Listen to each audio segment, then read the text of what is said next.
И пойдем, наверное, поищем немного железа и еды. Что? Поднять газета? О! Лимонная пресса! Вот оно. Он все еще здесь. Что ж ты смотришь-то? А ну-ка. Итак, дамы и господа, сосредоточились. Бункер, радиация, костюм от радиации и буквально одиночество. Друзья, это первый сезон за всю историю, в котором я не знаю, с кем мне поговорить. Нас буквально окружает никто и какая-то глупая программная утка. Здравствуйте. А еще мне показалось, за нами как будто наблюдает смотрящий. Но зачем? За всю историю сезонов я так и не понял, кто он такой, кроме как олицетворение времени. Вопросы появляются, надо постепенно узнавать. А еще, друзья, у меня есть небольшое объявление, после которого я разрешаю ловить меня за язык в будущих сериях. Но перед этим всем привет, дорогие друзья, я Ложка. Добро пожаловать в Точка невозврата. Поехали!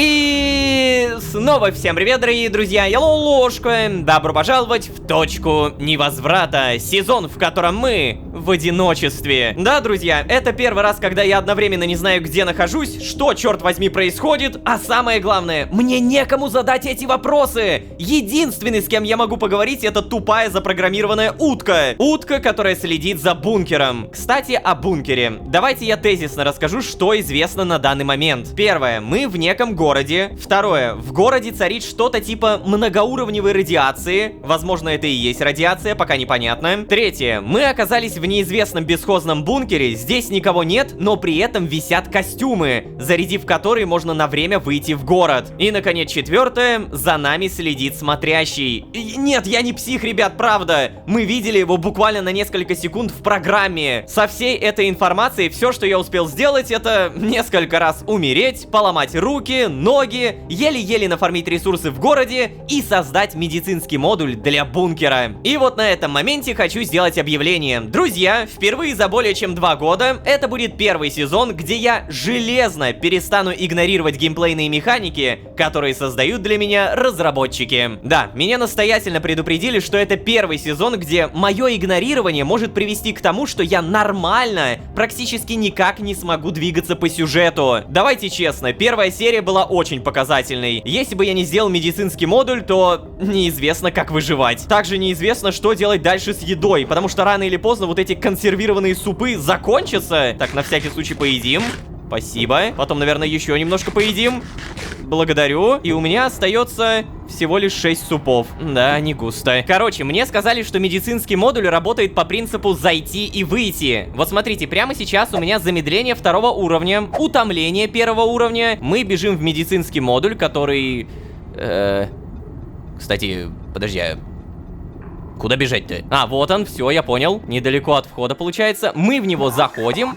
И все, я полностью здоровый. Зашел и вышел. Гениально! То есть вот эти вот все рецепты, которые мне открылись, типа бинты и так далее, это лишь дополнение. А так я могу просто зайти, выйти и полностью быть здоровым. Правда, я напомню, в программе Уткар написано, что это работает 1 раз в сутки. Интересно, какие сутки? Игровые или 1 раз в серию? Ой, и кстати, у сюжетной сборки вышло обновление, всякое добавили, и одно из добавлений — я могу наводить на костюм и смотреть заряд. О, как же это удобно. Ладно, наверное, сейчас самое важное — это попробовать... Да уж, спать в этом месте очень неприятно.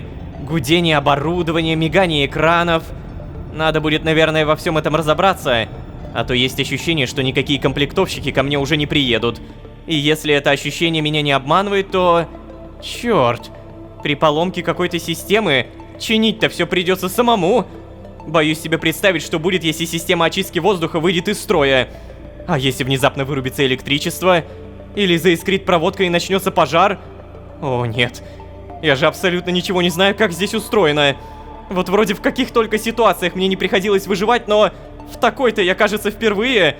Я совершенно один, в мире, который убивает меня, если не надену защитный костюм. Вынужден жить в бункере, про который при этом ничего не знаю, и... Я также не знаю, есть ли в этом мире хоть кто-то, кроме меня.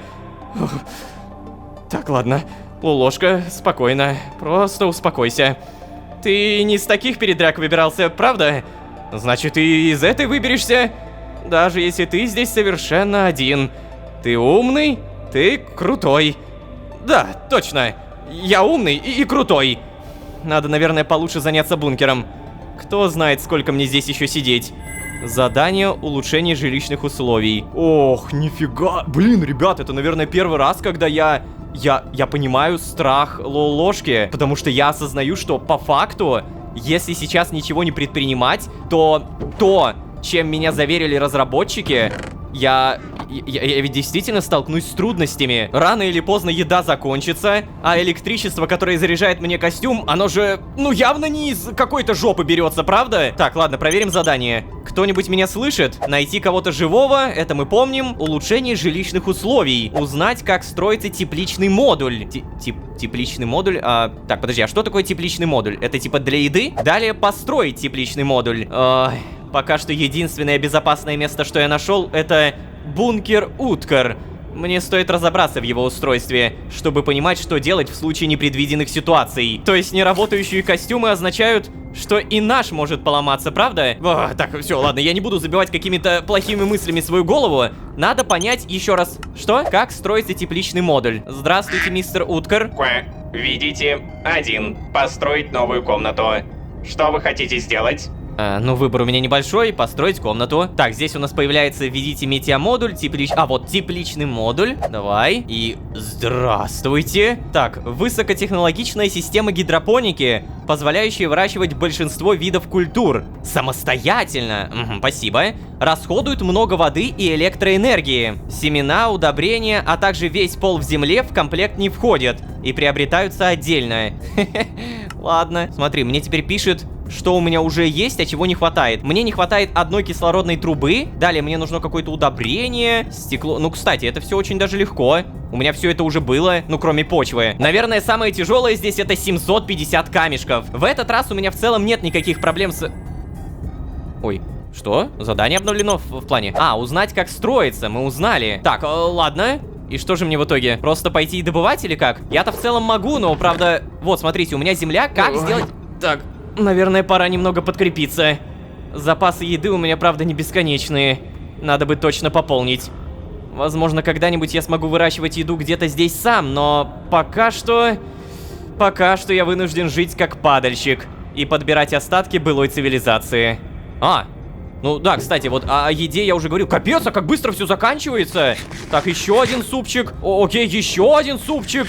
У меня остается всего 4. Так, ну ладно, кстати, Лолошка правду сказал. Там где-то в городе иногда вот эти супы можно найти. А еще 2 супа у меня здесь валяются. Давай вот так вот положим, чтобы, если что, удобненько было брать. И еще раз проверим, что нам понадобится. Водопроводная труба не проблема. Железно-механические компоненты, это, так понимаю, железо. Здесь у меня, по сути, все есть. Нам нужно удобрение и удобрение. Как же ты делаешься?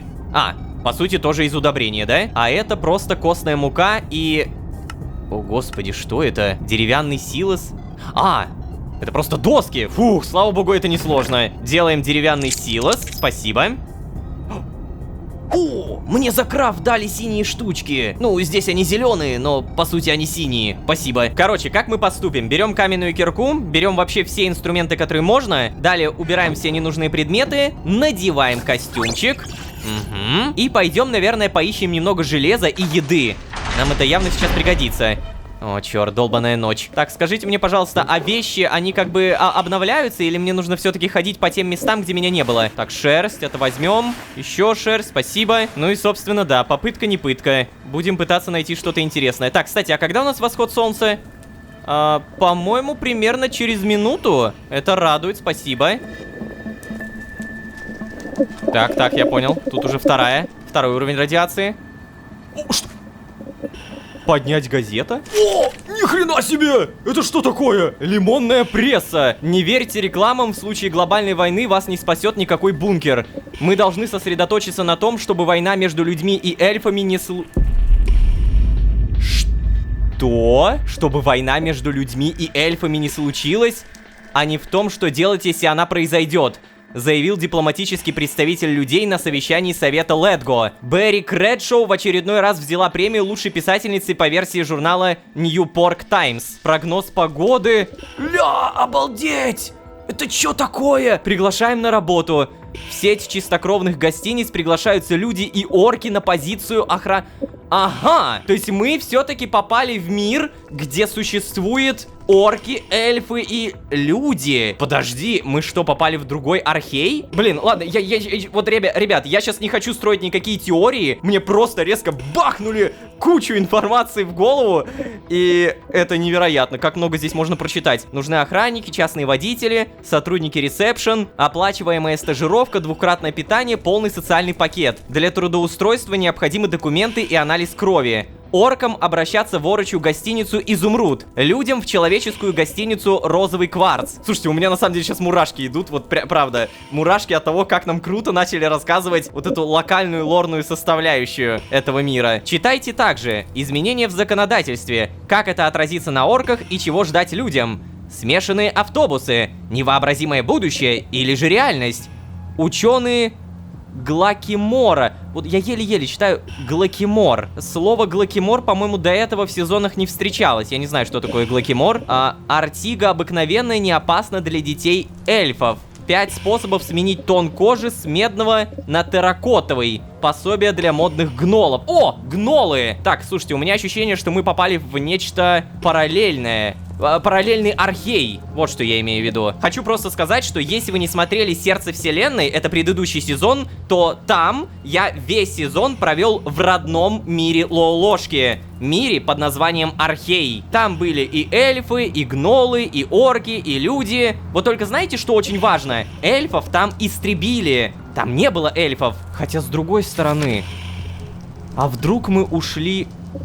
не в прошлое, а вдруг мы попали в будущее. Будущее Архея после того, как я оттуда сбежал. О, опять я строю теории, когда это не нужно делать. Сори, ребят. Сенсация. Древний фолиант, обнаруженный при раскопках в неизвестном городе, построенном в эпоху до пробуждения, будет впервые представлен в городском музее на выставке эльфийской истории древности. Посмотреть на экспонат можно будет в формате экскурсионных групп или же с аудиогидом. Книга находится в закрытом боксе, содержится в особых условиях, однако все ее страницы были оцифрованы совместными усилиями эльфийских ученых, а также исследовательской команды людей и орков из научного института Глакимора. Перевод древних рун еще в процессе, но вы уже можете попробовать сами расшифровать эльфийские тексты, ведь они транслируются на больших экранах в зале с фолиантом. 137 год, нет, это 137 издание, издательство Эш, 02 Мастоса. Что такое Мастоса? Это месяц? 73B4 номер 3. Это очень круто. У меня прям реально мурашки нескончаемые идут. Я, конечно, эту страницу из газеты оставлю. В этом здании, по сути, больше ничего... Это еще что такое? Если это не старая газета, то должно быть какой-то из первых чисел Мастоса? Если судить по тем расам, что упоминаются в этом листике, я бы подумал, что я все еще в Архее. Если бы не тот факт, что здесь светит солнце. Кстати, да, это не похоже на Архей. Господи! Моя нога, черт! Немножко поломались. Как же много вопросов и так мало ответов. Интересно, смогу ли я спросить у помощника в Уткаре, какое сегодня число? Кстати, это очень хорошая идея, Лолошка, ты гений. Так, давай на всякий случай... Господи, что это? Это мопед. Я опять подумал, что это какой-то человек. Так, давай-ка, наверное, проверим. Если я пойду сюда, то тут радиация какого уровня? Вот здесь первый. Если я пойду туда, то там будет бункер. Мы это видим сверху. Но если я еще дальше пройду, то все еще первый. Обалдеть! Опа! А здесь, походу, я могу найти что-то врачебное. Бинтик, дайте мне бинтик на будущее. Здесь у нас что-то типа кухни. И... Серьезно, ничего не открывается? Дайте мне, пожалуйста, какой-нибудь бинтик. Бинтик. Спасибо. Так, здесь у нас... Бинтик. Огромное спасибо. Здесь у нас, может быть, еще? Пожалуйста, ребята. Бинтик. Только, знаете, это не то, чтобы похоже на что-то медицинское, но я понял, вот эти знаки на самом деле очень важны. Будем, если что, приходить. Так, здесь у нас железо, может быть, какое-нибудь, что-нибудь интересное. Так, у меня уже 34% заряда. Блин, мало. Ничего. Так, это не открывается. Все, наверное, стоит постепенно уходить отсюда. Надо, если и ходить, то около бункера. А, черт. Вторая. Тихо, вторая радиация, не надо.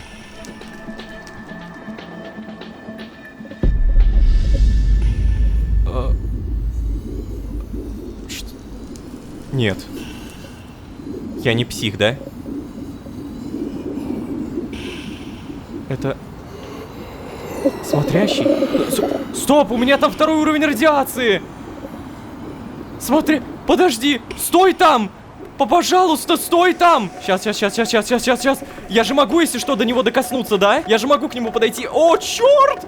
Это очень интересно. Но у меня просто так мало заряда, что пипец. Сейчас, булыжник, голубой бетон, вот это все выкинуть мне это явно не понадобится. Снимаем, сразу же заряжаем. Да, заряд пошел. Блин, как круто, что я могу реально вот теперь видеть. А то до этого приходилось каждый раз надевать. Было неудобно. И давай проверим. Вот прямо сейчас у меня поломана нога. Мне, по идее, надо пройти в эту сторону. И вот здесь находится медпункт. Да, заходим. И... Нет! Блин! Походу реально всего лишь один раз в серию я могу лечиться. Ладно, тогда, наверное, я все-таки бинтик использую. Мне нужно... Вот, правая ступня. Ага, давай. О, спасибо. Далее у нас заряжается костюм до конца. О, и нога полностью восстановилась. К солнцу я явно еще не быстро привыкну. И, по-моему, я видел смотрящего там.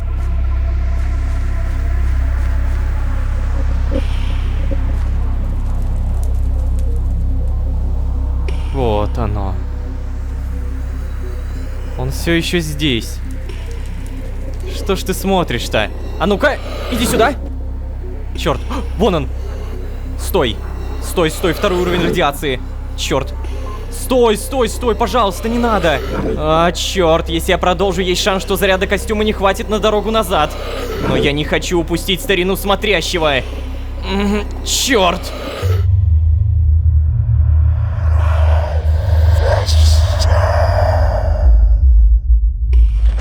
Ложка. О, задание «Кто-нибудь меня слышит» обновлено. О, блин, мне что-то даже страшно стало. Знаете, я на секунду, я как бы бегу за смотрящим, но у меня складывается ощущение, что не надо было этого делать. А оказывается, все окей, это продумано. То есть, получается, мы все-таки вернулись, и... Бляха-муха, это не ответ никакой. Я получил только, не знаю, плюс тонну вопросов благодаря вот этой странице из газеты и смотрящему. Ладно, в итоге, кто-нибудь меня слышит? Узнать, что от меня нужно смотрящему. Итак, я все-таки встретил своего рода живое существо. Конечно, я не ожидал, что он мне что-нибудь скажет, но я ждал хотя бы какой-нибудь подсказки. Может быть, я все-таки начал сходить с ума? Давно пора. Блаженное безумие. Как долго я тебя ждал. Нет. В следующий раз я не дам смотрящему от меня уйти. Точно не дам.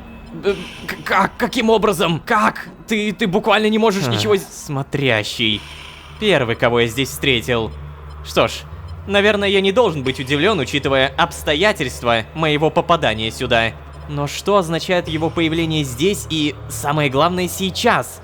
Все-таки он не тот парень, который часто появляется на публике. Даже если публика состоит из меня одного. Старина Время, насколько я знаю, никогда не вмешивается в чужие дела. Только смотрит. И все-таки сейчас он решил появиться. Почему? Надо попробовать найти его снова. Так, ладно, это уже, вот что-то есть, да. Это какие-то членораздельные мысли. С этим я в целом согласен. Бункер, обойти. Мало ли я чего-то не досмотрел. Может быть, тут какая-то газета есть. Что-то валяется на полу.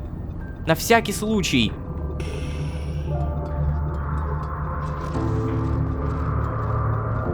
Пока заряжается костюм, напомню про удобренную почву. Нам понадобится удобрение, а это можно сделать при помощи...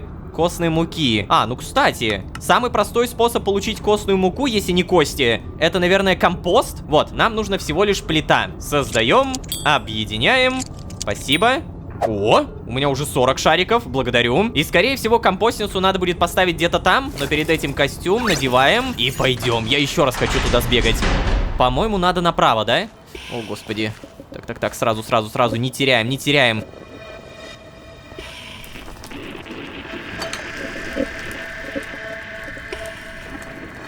Если я попробую сюда пробежать, я уже понимаю, что в целом я, наверное, не умру, да? Вещи-то я не потеряю.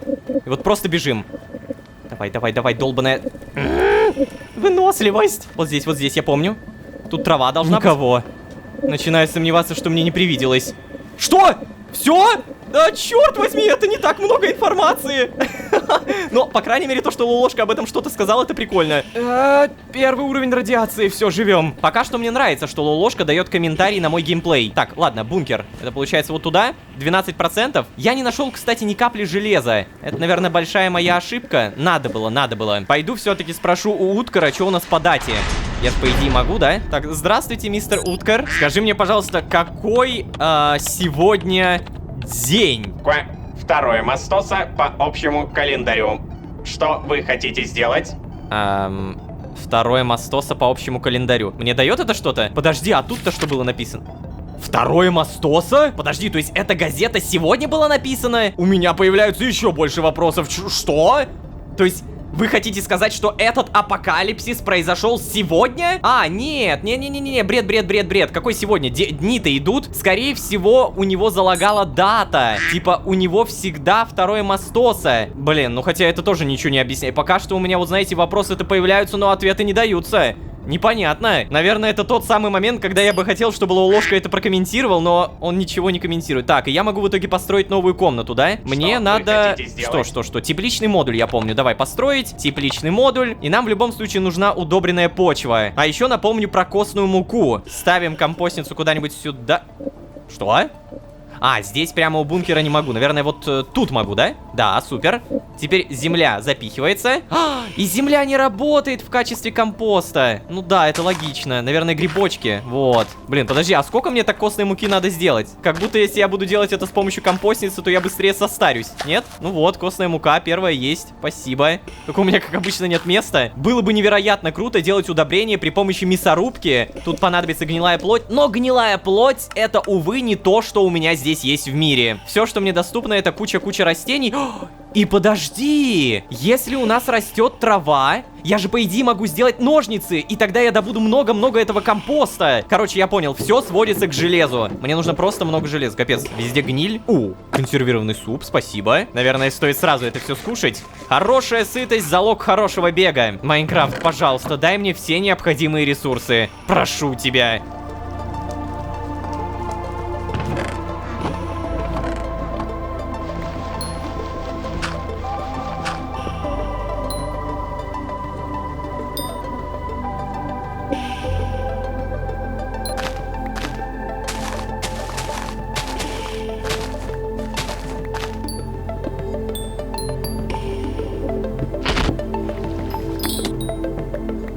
Без утомления стало, конечно, в разы проще все это добывать, потому что я помню первую серию этого сезона. Ужас какой-то. Еле-еле копал. Так.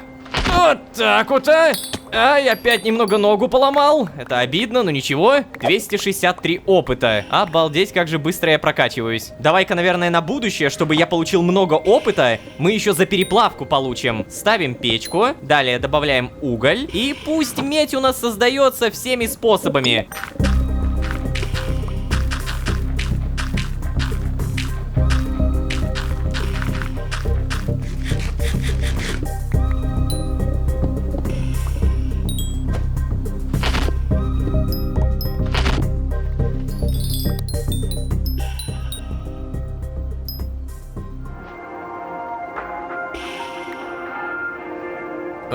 Итак, дамы и господа, наконец-то получено все и даже больше. Остается только удобрение, получаем, и по идее все. Мы действительно можем, да? Здравствуйте, мистер Уткар, да-да-да, я хочу построить комнату, да-да-да, тепличный модуль, и у меня все есть. Еще раз. Да, абсолютно все. 3, 2, 1. О, да, тепличный модуль. И... О. Сцена? Ага. Получается, сейчас я смогу создавать все вот эти вот почвы, удобрения. Все то, что мне давалось с трудом, намного проще, да? Так, а что это? Что это он потыкал? Надо будет сейчас узнать, на самом деле, что это за колба такая большая.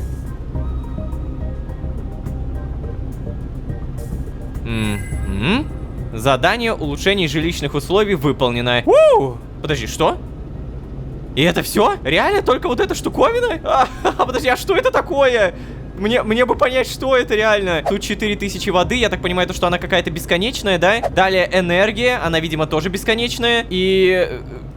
зачем это надо? Все, нашел. Это у нас садовый клош. Получается, мы можем, например, выращивать из земли и семян свеклы свеклу, как ни странно. Далее арбузы, сладкие ягоды. О, слушайте, это прям на самом деле хорошо. Потому что теперь я действительно, если найду хотя бы какое-то семечко, то смогу бесконечно это выращивать и выращивать. Не совсем понятно, правда, зачем мне из одного грибочка делать один грибочек. Ну ладно. А может быть, типа, вот этот остается и добавляется новый? Это мы явно сделали не зря, потому что теперь я могу точно сказать: не будет проблем с сытостью. О, боже, подожди, а где это находится? Так, получается, если мы идем здесь, то до конца, а здесь медпункт. Получается, от медпункта налево, и вот здесь будет самый главный вход-проход, правильно? Да, все правильно. Давайте на чистоту. Все, что связано с железом в этой сборке, это какой-то мрак. Типа, реально, у меня огромные проблемы с тем, чтобы сделать модуль только из-за того, что нет железа. Следовательно, если я хочу добывать его прям много-много, то надо найти какой-то крутой способ. О, железная конская броня перерабатывается в железо. О, как же много способов. Обалдеть. Самый простой способ — это, конечно, сделать железную кирку, но тут появляется проблема. Смотрите, если я беру железную кирку, то нам требуется сила 12 и ловкость 12. Ни того, ни другого, увы, у меня пока что нет. А чтобы прокачаться хотя бы до 2-го уровня, мне нужно 804 вот этих шарика. Капец, они же очень тяжело фармятся. А, хотя нет, подожди.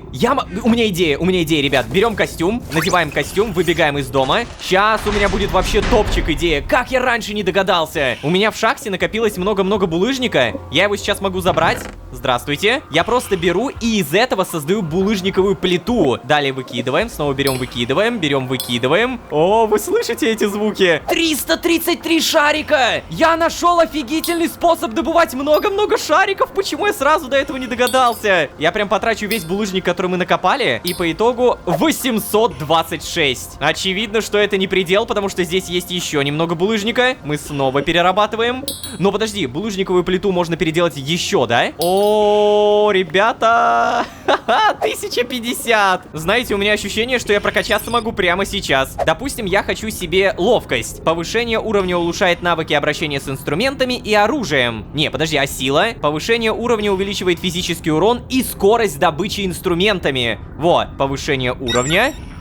Сюда. Уровень 2. Так, и посмотрим. Если до этого было 43%, скорость стала 44%. Я до сих пор не понимаю, что такое аккуратность, но самое главное, что мы повышаем эффективность. Короче, на всякий случай уточнил у разработчиков насчет вот этих вот плит. Мне сказали, что все окей. Типа, я могу создавать эти плиты, могу создавать таким образом много-много шариков, но то, что я могу обратно из вот этой плиты снова сделать другую плиту, а потом снова сделать вот так, это уже дюб. Типа, вот так мне сказали, не надо делать. Типа, это буквально читы, которыми не надо пользоваться. Очевидно, читерить даже легально я не собираюсь, но то, что мы можем с помощью булыжника фармить много-много опыта, это реально круто. То есть даже вот 21 булыжник, сколько? Сейчас у меня 416 кружочков. Я беру немного булыжника, превращаю в плиты. Плюс 50! Вау! Я, короче, просто хочу копать. Я хочу очень много копать. Всем этим мы обязательно займемся уже в следующей серии. А насчет вырезки с газеты и самое главное смотрящего, честно говоря, я даже не знаю, что сказать.